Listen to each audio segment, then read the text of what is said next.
So here we are in the Brentwood-Darlington neighborhood, deep southeast Portland, right along the border of Happy Valley, Clackamas County Fire Response as well. We've got a 528 square foot home behind us that was completely involved with fire upon arrival. Flames were so high they were impinging upon the overhead power lines, which directed our command officer to send out emergency tones across the fire ground, across the radio, alerting all the members on scene that there is danger. Overhead power lines are being affected by fire. Fortunately, they weren't impinged upon and dropped, but it's always a concern when we're working. We've got a live electrical line that could come down. There was no power actually to the house, I understand.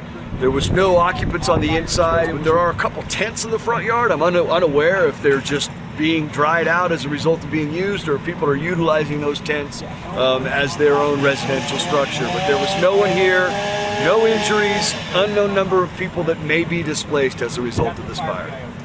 I guess it's too early to know how this fire started. Yeah, the investigation team is here on site.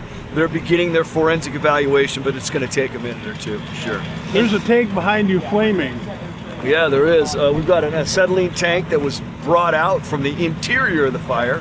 The valve was, burned off, and so we've got that acetylene just slowly leaking out, and a flame, if you will.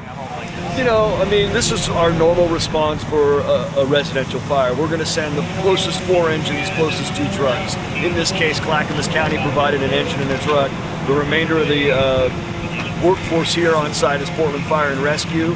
One of the challenges we have in times like this, when we've got this wind going, we get a wind-driven fire, and that's a big concern. We could get wind pushing flames across the street and extending to additional structures.